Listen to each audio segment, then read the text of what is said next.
Հարգելի պարոն նախարար, նախարարի տեղակալներ, պարոնայք գեներալներ, տիկնագետ պարոնայք սպաներ, կուրսանտներ, ենթասպաներ, շարքային կազմի զինծառայողներ, պաշտպանության նախարարության հարգելի աշխատակիցներ, շնորհավորում եմ բոլորիս բանակի կազմավորման, ձևավորման 34-րդ տարեդարձի առիթով եւ շնորհակալություն եմ հայտնում բոլորիդ նախարար Պապիկյանի գլխավորությամբ այս ընթացքում կատարած աշխատանքի համար։ Ընդ որում ուզում եմ ասել, որ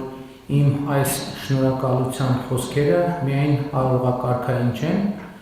չնայած դրանց արարողակարգային իմաստը շատ կարևոր է, բայց տվյալ դեպքում ունի շատ կոնկրետ պատճառ եւ կապված է մի շատ կոնկրետ իրադարձության հետ, որի մասին հիմա ձեզ կպատմեմ։ Ես երբ պատրաստվում էի գրել բանակի օրվա առիթով իմ ուղերձը, բնականաբար պլանավորում էի, թե ինչ կարող եմ նշել այդ ուղերձում, որպես այս ընթացքում բանակում կատարված փոփոխությունների, կոնկրետ փոփոխությունների եւ ձեռքբերումների տրամաբանությունը ընդգծելու համար։ Եվ երբ սկսեցի թվարկել, հասկացա, որ ոչ թե ուղերձ, այլ գիրք պետք է գրեմ վերջին տարիներին բանակում տեղի ունեցած փոփոխությունները արձանագրելու համար։ Իմիջիալոց սա ինձ համար ինչ-որ առումով հայտնություն էր, որովհետև ամենօրյա աշխատանքի մեջ մենք չենք էլ նկատում։ Այդպես գալիս է մի տարի, երկու տարի, մի իրադարձություն, երկու իրադարձություն, մի ձեռքբերում, երկու ձեռքբերում, ով է նստում ամեն օր հաշվում, թե այսօր ինչ բան ավելացավ մեր գործողություններին։ Ավելին ասեմ, երբ նախարարը մի շարք հանգամանքների մասին խոսում էր, ես դահլիճում նստածների շատերի ռեակցիայից հասկացա, որ նույնիսկ զինված ուժերում եւ պաշտպանության նախարարությունում շատ բաների մասին չգիտեն եւ շատ բաներ նորություն են եւ դա հասկանալի է, որովհետեւ ամեն մեկը իր ուղղությամբ է աշխատում, ել չեմ ասում, շատ բաներ մինչեւ մի քսորդ պահը արվում է խիստ գաղտնիության եւ կոնսպիրատիվ պայմաններում, բայց ես նաեւ պատկերացրեցի, թե եթե զինված ուժերում շատ նրբությունների մասին չգիտեմ, ես դա կռահում եմ, ելի եմ ասում, երբ որ նախարարը ինչ-որ բանի մասին խոսում էր, որ շատ մարդկանց դեմքերի ոչ բոլորի, բայց ես նկատում էի որոշ մասի դեմքի արտահայտության փոփոխությունը։ Պատկերացրեք մեր հանրությունը ինչքան բան չգիտի, բայց ավելին ասեմ, ես մտածում էի, թե ինչ կա, որ եթե ուզենայի, կարող էի գրել ուղերձում, այսինքն կուզենայի, բայց ուղերձի ժանրը ինքը դենք չես կարող շատ երկար գրես, պիտի որոշակի բան լինի, սահմանափակում լինի։ Նախարարը իհարկե դրանց մի մասը թվարկեց։ Օրինակ տեսանելի բաներից մեկը համազգեստի փոփոխությունը, որը սկսված է եւ որը պետք է շարունակվի, եւ կարծում եմ, որ մենք որակական նոր համազգեստ ենք ունենալու, որը կարևոր է, ընդ որում դա դեռ նախնական դաշտային համազգեստի նմուշներն են, մենք շարունակելու ենք նաեւ ամենօրյա եւ տոնական համազգեստներ ենք ունենալու, բոլորովին նոր տրամաբանությամբ եւ ընդ որում ես հասկանում եմ նաեւ այն որոշակի նաեւ պեսիմիզմը կամ հոռետեսությունը, որ երբեմն լինում է համազգեստի հետ կապված, դա նորմալ սովորական process է եւ դա ես նմանեցնում եմ մեզ բոլորիս 90-ականների սկզբից հայտնի մի երևույթի հետ, երբ որ մենք դեռ երկար ժամանակ համոզված էինք, որ մեխանիկական փոխանցումով ավտոմեքենան շատ ավելի լավն է, քան թե ավտոմատ փոխանցումով մեքենան, այդ հետո հասկացանք, որ ավտոմատ փոխանցման մեջ մեխանիկական հատված էլ կան, չի որ այդ նախկինի մասին մոռացվելը եւ ընդհանրապես մեր ընկալումն է նա, որ հասկանում եք կան նրբություններ, որոնք մենք տենց շատ չենք կենտրոնանում, բայց ո՞նց կարա բանակի կամ ոստիկանության կամ բանակի մասին ասեմ, համազգեստը 15-20 տարի լինի նույնը, ընդհանրապես լինի նույնը։ Ես չեմ ասում, որ անընդհատ պետք է փոխվի, բայց համազգեստը պետք է 5 տարի մեկ մի նյուանս ավելանա, մի քիչ լավարկվի ու տեն շարունակ, որպեսզի ինքը անընդհատ ինքը մենակ ֆիզիկական մաշվածության խնդիր է, չի, նաև բարոյական մաշվածության խնդիր կա եւ ընդհանրապես սա համազգեստին չի վերաբերվում։ Սա վերաբերվում է ամեն ինչին, սա վերաբերվում է բոլորին, որովհետեւ այդ իմացության եւ փոփոխության գործընթացը շատ կարեւոր է, որովհետեւ մենք կարանք չփոխվենք։ բայց աշխարհն է փոխվում։ Երբ որ մենք փոփոխվող աշխարհում չենք փոխվում, մենք դուրս ենք մնում աշխարհից եւ դա ցավոք այն է, ինչ մեր պատմության ընթացքում մի քանի անգամ մեզ հետ տեղի է ունեցել։ Եվ մենք որոշել ենք փոխել այդ գործերակերպը։ Մենք որոշել ենք, որ մենք այո, պիտի փոխվենք։ Շատ են ասում են, բանին 2011 թվին կամ վարչապետը կամ նախարարը սենց բան է ասել, 2002 թվին էլ սենց բան է ասել, 4-րդ դասարանում ենք ուրիշ բան է ասել։ Այսինքն մեր ընկալումն է նա, որ մենք չպիտի նոր գիտելիք եւ իմացություն ձեռք բերենք, եւ երբ որ արձանագրենք, որ ինչ որ բան չենք իմացել, պետք է դա թաքցնենք, ասենք, չէ, մեր իմացածը ճշմարտություն է, որ վարչապետը ուրեմն ամեն ինչ գիտի, որ նախարարը ուրեմն ամեն ինչ գիտի, որ գեներալը ուրեմն ամեն ինչ գիտի, որ սպայը ուրեմն ամեն ինչ գիտի, ընդհակառակը այն վարչապետը, այն նախարարը, այն գեներալը, այն սպան, որը համարում է, որ ինքը ամեն ինչ գիտի, հենց այդ պահից ինքը դադարում է լինել պրոֆեսիոնալ, հենց այդ պահից ինքը այլևս չի կարող համապատասխանելի լինել իր ծառայությանը, որովհետև փոփոխվող աշխարհում եւ աշխարհով չէ, միջավայրում փոփոխվել, նույնը վերաբերվում է պետությանը, նույնը վերաբերվում է հանրությանը։ Սա չի նշանակում ինքդ քեզ ժխտել, սա նշանակում է այդ համազգեստի օրինակով մի հատ կոմպոնենտ ավելացնել, մի հատ լրացնել, մի բանով զարգացնել, մի հատ ավելի գեղագիտական ավելի լավ տեսք ունենա, ավելի հարմար լինի, ավելի դիմակայուն լինի եւ այլն եւ այսպես շարունակ։ Եվ սա պետքա ընդհանուր առմամբ դառնա այն տրամաբանությունը, որը պետքա գերակա լինի մեր երկրում։ Եվ ես շնորհակալություն եմ հայտնում, որ ես անկեղծ պիտի ասեմ։ Ես առաջին անգամ զգում եմ իրապես, որ մեր բանակում այս տրամադրությունը կա։ Տրամադրությունը ամենակարևորն է։ Ընդ որում պետք չի մենք մեզ մեղադրել։ Մարդը իր երկարամյա ռուտինա ամենօրյա այդ սովորությունները փոխելը ամենադժվար բանն է։ Ամենօրյա ընկալումը փոխելը ամենադժվար բանն է։ Կարելի է օրը 4 անգամ որոշել, տենց պինդ որոշել, ձեռքը խփել սեղանին, բայց մեկը դա շատ դժվար գործողություն է։ Եվ ես ամենակարևոր ձեռքբերումը այսօր բանակի նախարարի գլխավորությամբ համարում եմ դա, որ այս ընկալումը կա, այս մտահորիզոնի անընդհատ ընդլայնելու անհրաժեշտությունը գիտակցված է եւ սա շատ կարևոր ձեռքբերում է։ Բայց հիմա էլի որ խոսեմ այն ամեն ինչի մասին, ինչը ուղերձում չեմ նշել, մտածում եմ այստեղ կնշեմ, ելույթս մի 2 ժամ կտևի։ Դրա համար մի հատվածը այնուամենայնիվ կշրջանցեմ, մանավանդ որ նախարարը խոսեց ռազմարտությունաբերական համալիրի մասին, կրթության ոլորտում։ Մենք ո՞նց ենք պատկերացնում բանակ առանց կրթության։ Մենք ո՞նց ենք պատկերացնում բանակ, երբ որ մի իրավիճակ ենք ունեցել տարիներ, երբ որ Վազգեն Սարգսյանի անվան ռազմական ակադեմիայի դիմորդների թիվը շարունակաբար տարիներով նվազել է։ Մենք ասել ենք բանակը դա նշանակում է բանակի անկում։ Հաջորդ սերունդը Մոնթե Մելքոնյան վարժանը։ Մենք ո՞նց ու կարող ենք բանակ ունենալ, եթե ծառայության անբաժանելի մաս չի կրթությունը։ Այսօր մեր բանակում տասնյակ, հարյուրավոր զինծառայողներ լեզուներ են սովորում օտար, որովհետև զինծառայողը այդ թվում մենք պետք է ժամանակակից կրթական տեխնոլոգիաներին էլ հասանելիություն ունենանք։ Եվ այն սպառազինությունը, որ մենք ձեռք ենք բերել, միայն դա օգտագործելու համար լեզուների որոշակի իմացություն է պետք ունենալ։ Ստեղ այդ մեր ընկալումները պետք է փոխվեն, այդ ընկալումների փոփոխությունը, որովհետև հիմա մենք սպառազինություն ենք ձեռք բերել, որը կիրառելու արդյունավետ կիրառելու համար կրթական որոշակի ցենզ է պետք։ Այդ կրթական ցենզից ներքև գտնվող ոչ մի զինծառայող այդ բանը, դա այդ ժամանակակից սպառազինությունը դա ընդամենը մետաղի ջարդոն է։ Մետաղի ջարդոն եւ ուղղակի հեշտ թիրախ։ Ոչ մի օգուտ չի տալու, ընդամենը զոհերի թիվն է ավելացնելու։ Դրա համար կրթությունը ամենակարևոր բանն է նաեւ այս տրամաբանության մեջ։ Եվ ես նոր որ փոփոխության մասին ասում եի, ես ուզում եմ այդ փոփոխությունը նաեւ այդ տրամաբանությամբ կիսվեմ ձեզ այդ իմ տպավորություններով,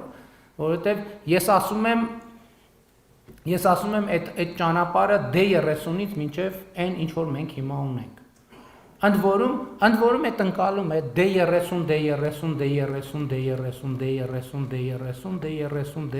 D30, բայց հասկանում եք, այս ընկալման մեջ անընդհատ ինչ որ սխալ բան կա, բայց մենք հիմա չենք հրաժարվել D30-ին։ Մեր օրոք, մեր բանակը առաջին անգամ ունի գործարանային արտադրության D30, որը մեզնից առաջ ոչ մեկ չի կրակել։ Նախկինում մեր բանակի պատմության ընթացքում նույնիսկ այդ գովական եւ ամենասիրելի D30-ից մենք մի հատ անգամ չենք ունեցել, ու լավ կարող չենք ունեցել, չէ՞։ Մի հատ չենք ունեցել, որի առաջի կրակողը մենք եղենք։ Ընդհակառակը մենք ունեցել ենք այնպիսի D30-ներ, որի 100%-ով վերջին կրակողն ենք մենք լինելու, որովհետև այդ նի կոնդիցիոնի D30-ի ահռելի, դա չի ահռելի քանակ եղել։ Եվ դուք դա բոլորդ գիտեք։ Եթե դուք չգիտեք, ես գիտեմ դա։ Եվ սա շատ կարևոր է, այս ամեն ինչի մասին ընդունված չի եղել մեր իրականության մեջ խոսել։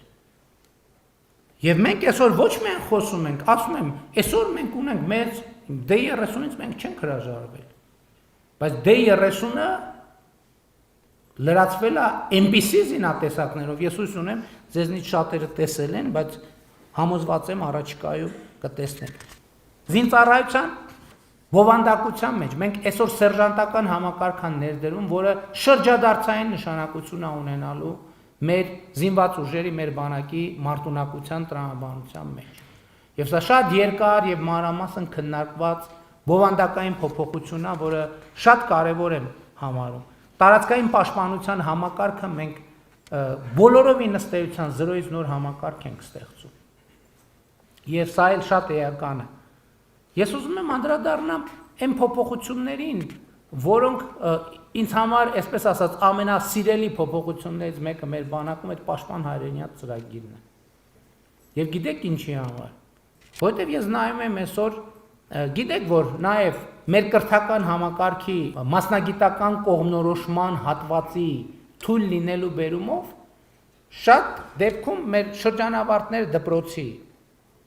շփոթվում են ուղղակի կյանքում, չգիտեն ինչ անեն եւ մի հսկայական մասը ուղղակի այդպես էլ կյանքում իրեն չի գտնում։ Պաշտպան հայրենիաց ծրագիրը հոյակապ շանս է մեր երիտասարդության համար, որ իրանք մասնագիտական կողմնորոշում ունենան նաև հոգուտ զինվորական ծառայության։ Որտեղ մենք այդպիսի համակարգ նախկինում չենք ունեցել, որ երիտասարդին կամած մոտեցնենք զինծառայությանը եւ ցույց տանք նրա առավելությունները։ Այսօր մեր 19 տարեկան զինծառայողը բազմաթիվ զինծառայողներ ամեն ամիս իրանց տուն 500,000, 600,000 դրամ են տանում եւ մարտական հերթապահությունից դուրս ապրում են իրանց տանը, իրանց ծնողների հետ։ Այդ մարդիկ մեքենա են առնում, այդ մարդիկ տուն են առնում, այդ մարդիկ ամուսնանում են, հա, այդ մի ժամանակ, պարոն Ասրյան, կհիշեք, այդ ժամանակ խոսակցություններ կար մի ժամանակ, ես այս շենքում լսել եմ, որ ասում էին, բանին սպաներին աղջիկ չեն տալիս։ Ամենակարևոր մի քանի պատճառներով, որտեղ սոցիալական անապահովության ռիսկը ամենևին երկրորդական չէ, դրան գումարում էր նաև ծառայության բնույթի ռիսկը եւ սրանով շատ իրավիճակ էր լուծվում։ Եվ սա շատ սիրելի փոփոխություն է ինձ համար եւ ուրախ եմ, որ մենք այս փոփոխությունը արել ենք։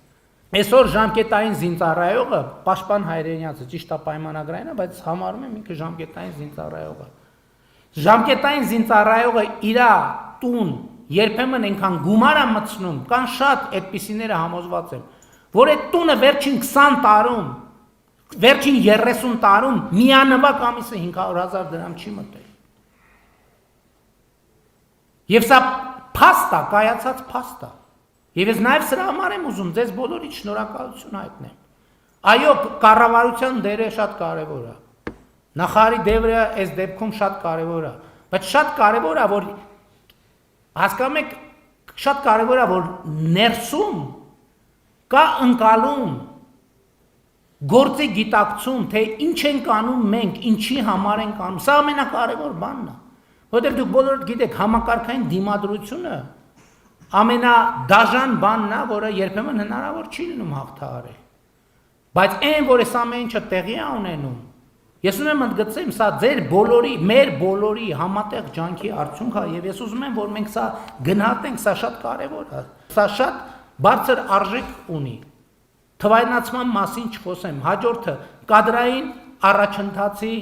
մեր բանաձևերը։ Մենք այսօր Ընդհուպ մոտենում ենք, չեմ ասում արդեն մոտեցել ենք, ընդհուպ մոտենում ենք այն վիճակին, որ կադրային առաջընթացը կախված է միայն անձի աշխատանքի եւ ծառայության որակի հետ։ Տեսեք, չեմ ասում, արդեն հասել ենք այդտեղ, ասում եմ, ընդհուպ մոտենում ենք այդտեղ։ Եվ սա հաջորդ շատ կարևոր մի առանձնահատկությունն է, եւ այս ուղղություններով մեր աշխատանքը պետք է շարունակենք։ Բայց մի երկու կարևոր բան կա, որ էլի պարտադիր պետք է ասել։ Տեսեք, այս պարազինության թեմաների հետ կապված ես հրապարակային ասել եմ, որ շատ խոսում եմ, պետական պարտքը ավելացավ, այս եղավ։ Ես արդեն ասել եմ, որ պետական պարտքի սովորական կորագծից դուրս որևէ ավելացում ինչ որ եղել է, երկու բանի հետ է կապված։ Առաջինը սպառազինության եւ ռազմական տեխնիկայի ձեռքբերման միջազգային պայմանագրերի եւ երկրորդը Ղարաբաղի մեր ժողովրդի կարիքները հասցեագրելու համար, որովհետեւ երկուսն էլ մենք հայտնվել ենք մի իրավիճակում, երբ որ մեզ մեծ ծախս է պետք անել, որպեսզի մեր խնդիրները կարողանանք լուծել։ Եվ այս առումով, երբ որ առաջ անգամ այդ ասցի, սենց մի հատ բան է, կոնտեքստ կա, ինձ ասում են Հայաստանի ժողովրդին, այս կառավարությունը ասում են, բանը Ղարաբաղցիներին չի սիրում, ու սենց ասում է ժողովրդին ուզում է տրամադրի Ղարաբաղցիների դեմ։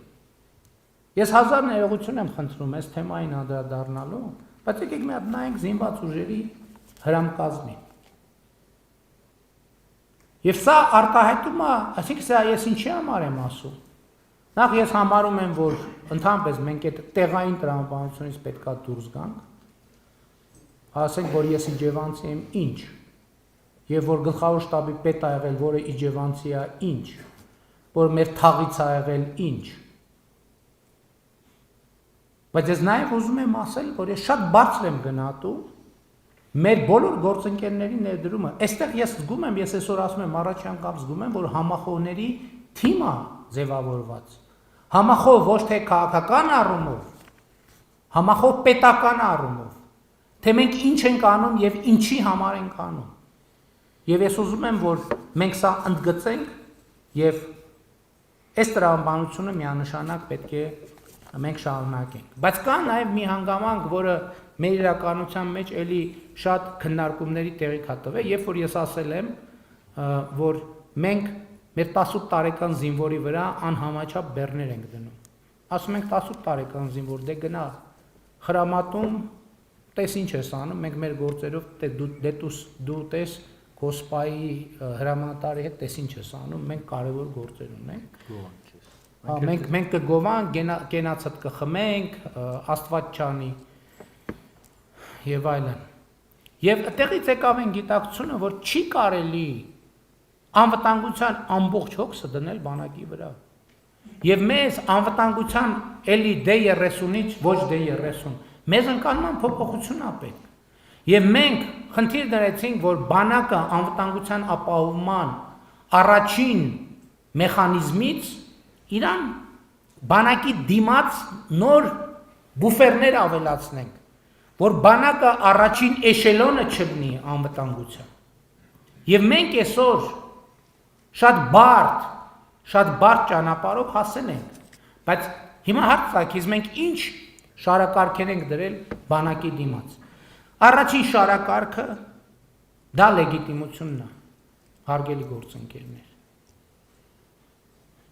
Սա շատ կարևոր հանգամանք է, միջազգային լեգիտիմությունը, որովհետև ուրիշ բան է, երբ որ պետությունը եւ բանակը իր խնդրով հենված է միջազգային լեգիտիմության վրա, էլի եմ ասում, ոչ թե էմոցիոնալ, ոչ թե այլ միջազգային լեգիտիմության վրա, դա ուրիշ վիճակ է։ Երբ որ բանակը հիմնված չի միջազգային լեգիտիմության վրա, դա բոլորովին ուրիշ վիճակ է։ Ես այսօր իմ ուղերձում նշել էի։ Մենք այսօր սպառազինության մասին խոսում ենք։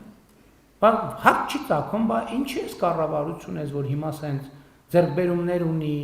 եւ ի ցույց է դնում։ Ինչի է նույն սպառազինության ձեռքբերումները չի արել 18 թվին, 19 թվին, 20 թվին, 21 թվին, 22 թվին։ Իսկ չեն կարել մի պատճառով։ ուզեցել ենք, բայց չենք կարողացել։ Որովհետև միջազգային գործընկերները մեզ ասել են, շատ միջազգային գործընկերներ մեզ ասել են, մենք չենք կարող ձեզ զենք վաճառել, կներեք, որովհետև մենք վստահ չենք, որ դուք մեզնից ձեռք բերած զենքը կիրառելու եք կամ տեղակայելու եք ձեր միջազգայինորեն ճանաչված տարածքի ներսում։ Մեզ հայտնի հանգամանքների բերումով։ Միակ մեր զենքի աղբյուրը, միակ առանձին բացառություններ եղել են, շատ փոքր առանձին բացառություններ։ Եղել է հապկի տարածաշրջանը, այն էլ մեր իմացած D30-ներ եւ ոչ միայն D30-ների տրամաբանության մեջ, ես ուզում եմ մենք սա առերես մենք էս փաստի հետ, որ նախորդ շրջանում մենք գործարանային արտադրության զենքի շատ քիչ մատակարարում ենք ունեցել։ Բայց 2022 թվականի դրությամբ մենք նույնիսկ 100 միլիոնավոր դոլարներ ունենք փոխանցած պայմանագրերով, զենքի մեր մատակարարումները չեր արվում։ Իսկ մյուս տեղերում մեզ նաև երկրորդ հիմնավորում որ բերվում էր մեզ զենքի գործարքներից չանելու համար, այդ Հավաքական անվտանգության պայմանագրի կազմակերպության անդամ լինելն էր Հայաստանի Հանրապետության։ Իսկ իմ ասած մատակարարումների չանելուն զուգահեռ նաև Հավաքական անվտանգության պայմանագրի կազմակերպությունը ակնհայտորեն չէր կատարում իր պայմանագրային պարտավորությունները մեր նկատմամբ։ Եվ այն փոփոխությունները, որ այսօր բանակում հնարավոր է, երկու որոշման արդյունքում ա եղել։ Ես ուզում եմ մենք բոլորս սա շատ հստակ գիտակցենք։ Առաջին 2022 թվականի հոկտեմբերի 6-ի պայմանավորվածությունները, որով մենք հայտարարել ենք, որ հենվելու ենք մեր միջազգային լեգիտիմության տրամաբանության վրա, եւ երկրորդ Հավաքական անվտանգության պայմանագրի կազմակերպության անդամությունը սառեցնելը։ Եթե այդ երկու որոշումները չկայացվեր, հարգելի ներկաներ, մենք այս նշած բանակի բարեփոխումներից որևէ մեկը անելու հնարավորություն եւ առավել եւս ժամանակ չէինք ունենալու։ Բայց կարող եմ ավելին ասել։ Կարող է մենք նույնիսկ այսօր պետություն չունենայինք։ Եվ մենք այս փաստը շատ ուղիղ պետք է արձանագրենք։ Ընդ որում հանկարծ տպավորություն չլինի, դες պետություն չունենալու ռիսկը ձևավորվել է 2018 թվականի հեղափոխությունից հետո։ Ես այսօր իմ ուղերձում ասում եմ, որ 2022 թվականի օգոստոս-սեպտեմբերի դրությամբ ինձ համար ակնհայտ է եղել, որ կա որոշում Հայաստանի պետականությունը առնվազն դե ֆակտո վերացնել։ Բայց այդ որոշումը չի կայացվել 2018-ից հետո։ Այդ որոշումը կայացնելու շատ կոնկրետ ամսաթիվ կա։ Եվ դուք կարող եք տեսնել Ղարաբաղի հարցի բանակցությունների փաթեթները հրապարակված են։ Գնացեք եւ ուշադիր կարդացեք 2016 թվականի հունվարի, 2016 թվականի հուլիսի, 2016 թվականի օգոստոսի փաստաթղթերը։ Գնացեք եւ ուշադիր կարդացեք որոշ նամակագրություններ, որը մենք հրապարակել ենք։ Եվ սա շատ կարևոր արձանագրում է, որ մենք միջազգային լեգիտիմությունը դրել ենք բանակից առաջ, որպեսզի բանակի ֆունկցիոնալ անվտանգության համակարգում, այսինքն կարգաթիվը փոխենք։ Հաջորդը, բայց մենք չենք բավարարվում սրանով։ Հաջորդը փոխկապվածությունն է այն շարակարգը, որով պետքա ապահովի արտաքին անվտանգությունը։ Ինչ նկատի ունեմ։ Արտաքին աշխարհի հետ հարաբերությունների այնպիսի մի միջավայր, որ երկիրը դառնա գլոբալ մատակարարումների շղթայի տնտեսական շրջանառության այնքան կարևոր մաս,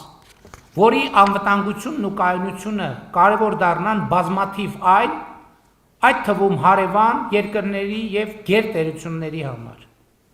Եվ ընդհակառակը, որի անկայունությունը որպես սպառնալիք ընկալվի տարածաշրջանի եւ միջազգային հանրության կողմից։ Խաղաղության խաչմերուկ նախագիծը եւ սրանից բխող տրիպ նախագիծը, որոնց իրականացման արդյունքում Հայաստանի Հանրապետության տարածքով ապրանքներ կհոսեն արևելքից արևմուտք, հյուսիսից հարավ, նման հնարավորություն են ստեղծում մեր երկրի համար եւ մենք հենվում ենք ու հենվելու ենք ռազմավարական այս ընկալման վրա։ Ես ուզում եմ մեզ նրբությունը մենք ճիշտ հասկանանք, Օրինակ շատ են խոսում, ասում են, անվտանգության երաշխիք։ Հարգելի գործընկերներ, էս անվտանգության երաշխիք։ Երբ որ աշխարհի ապրանքների մի X%, այդ գծից վերև X%, երբ որ ապրանքները սկսում են քո երկրով հոսել, արևելքից արևմուտք եւ հյուսիսից հարավ, դա դառնում է անվտանգային երաշխիք, որովհետեւ աշխարհում այնքան շատանում են այն ուժերը եւ պետությունները, որոնց պետքա որ իրենց ապրանքների մատակարարումների շղթաները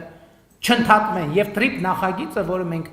իրագործելու ենք առաջիկայում, հենց այդ երաշխիքն է։ Երաշխիքը այն չի, որ տանկ կամ զինվորը, հետո տեսանք տանկ ու զինվորը կանգնած էին։ Եվ ինչ, եւ դրանից մեր անվտանգության մակարդակը ավելի լավացավ, ընդհակառակը, այդտեղ տեղակայված տանկն ու զինվորի խնդիրն էր, որ մեր տանկ ու զինվոր չլինի այդտեղ։ Ամեն ինչ անեն, որ մեր տանկն ու մեր զինվորը վերանա։ Այսինքն Հայաստանի Հանրապետությունը վերանա։ Հաջորդ շարակարգը, այդ երկարաժամկետ կանխատեսելիությունն է։ Ես ուզում եմ այս հանգամանքները մենք շատ լրջորեն գնահատենք։ Եվ իրական Հայաստանի գաղափարախոսությունը հենց սրա համար է եւ սրա մասին է։ Գիտեք ինչ, դուք մեր միջավայրը գիտեք։ Եթե մենք մեր պետության համար առաջին հերթին երկարաժամկետ կանխատեսելիություն չապահովենք եւ մեր միջավայրում եւ գլոբալ աշխարհում թողենք տպավորություն, որտեղ հիմի մի քիչ տենց բան վիճակ կա, հիմի մենք առիթից օգտվում ենք, ուժեղանում ենք, հեսա միջև մի X կետը կուժեղանանք, կտենանք ձեզ ինչ կանենք։ Եթե մեր սոցիալ հոգեբանական, քաղաքական ենթատեքստում այսպիսի բան կա, ոչ մեկ մեզ չի թողի ուժեղանա։ Ով է միամիտ։ Իրական Հայաստանի գաղափարախոսությունը դրա համար է, որ մենք ասում ենք Հայաստանի Հանրապետությունը 29743 քառակուսի կիլոմետր տարածք է, եւ այդ տարածքը պետություն է, որի խնդիրը իր քաղաքացիների անվտանգությունը եւ բարեկեցությունը ապահովել է, իր միջազգայինորեն ճանաչված տարածքում։ Մի միլիմետր շեղում եղավ այս ամեն ինչից, այս ինչ որ բանակի մասին մենք խոսում ենք, նախ կանգնելու է, եւ հետո էլի վերադառնալու ենք նիկանդիցիոնի D30-ի դարաշրջանին, սրանից բխող բոլոր հետևանքներով։ Եվ ի վերջո, ամենակարևոր, ես հիմա կարճ եմ թվարկում, ամենակարևոր շարակարգը անվտանգության այդ խաղաղությունն է։ Չկա ավելի հուսալի երաշխիք, քան խաղաղությունը։ Եվ մենք այսօր դժվար, ծանր որոշումներով կառուցում ենք խաղաղություն։ Ես ուզում եմ մենք բոլորս մտքով վերադառնանք 2024 թվականի գարուն ամառ աշուն։ Եւ հիշենք Իջևանը իմ ծննդավայրն է եւ ըստ էության խոսքը մասամբ հիմնականում կամ ամենաէմոցիոնալ կետը Իջևան խոշորացված համայնքում տեղի ունեցող սահմանազատման գործընթացներ։ Բայց եթե այն ժամանակ դա մեզ համար ամենամեծ խոցելիությունն էր, մենք այսօր մարդկանց ես ինքս ուղեկցում եմ, խնդրում եմ, ասում եմ, եկեք գնանք, տեսնենք թե արդյունքում ինչ է ստացվել։ Եկեք գնանք տեսնենք ով է ճիշտ ասում ապագա իրականության մասին։ Մենք թե նրանք ովքեր կործանում էին կանխատեսում։ Խաղաղության ճանապարհը հեշտ չի լինելու, բայց մենք պետք է շարունակենք այդ ճանապարհը եւ նաեւ այստեղ բանակի եւ զինված ուժերի շատ սկզբունքային դիրքորոշումը, այսինքն դիրքորոշումը որն է, որ ինքը կենտրոնացած է իր աշխատանքի վրա։ Այս շատ կարևոր բան է, որովհետեւ անկախ խաղաղությունից, անկախ ինչպիսի, ինչքան հուսալի կլինի խաղաղությունը, մենք պետք է ունենանք ուժեղ եւ պաշտպանունակ բանակ, որովհետեւ ցանկացած երկիր, ով չունի ուժեղ եւ պաշտպանունակ բանակ, ինքը գայթակղություն է բոլորի համար։ Բանակի բացակայությունը, ուժեղ եւ պաշտպանունակ բանակի բացակայությունը գայթակղություն է, որ ագրեսիայի գայթակղություն է։ Եվ հետեւաբար Հայաստանի Հանրապետության առաջնային օրակարգում միշտ պետք է լինի ուժեղ եւ պաշտպանունակ բանակի գոյությունը, շարունակական զարգացումը բանակի այն սկզբունքների շրջանակներում եւ այն սկզբունքների հիման վրա, որի մասին ես նշեցի։ Հարգելի պարոն նախարար, նախարարի հարգելի տեղակալներ, պարոնայք գեներալներ, տիկնայք եւ պարոնայք սպաներ, ենթասպաներ, սերժանտներ, շարքային կազմի զինծառայողներ, պաշտպանության նախարարության հարգելի աշխատողներ, կրկին ուզում եմ շնորհավորել բոլորիս բանակի 34-րդ տարեդարձի առիթով, կրկին ուզում եմ շնորհակալություն հայտնել բոլորիդ կատարված ահռելի աշխատանքի համար եւ ուզում եմ իմ գոհունակությունը արտահայտել այն իրավիճակով, որը մենք ունենք այսօր Հայաստանի Հանրապետության բանակում, ոչ թե այն պատճառով, որ մենք հասել ենք մեր ուզած կետին, այլ այն պատճառով, որ միանշանակ եւ աներկբա մենք գնում ենք ճիշտ ճանապարհով եւ վերջին տարիներին, գիտեք, ինչ շատ ուղղություններով պետք է ուղիղ ասել, պարզապես անհնարը արվել է, անհնարը դարձել է իրականություն եւ սա չափազանց կարևոր ձեռքբերում է, շնորհակալ եմ։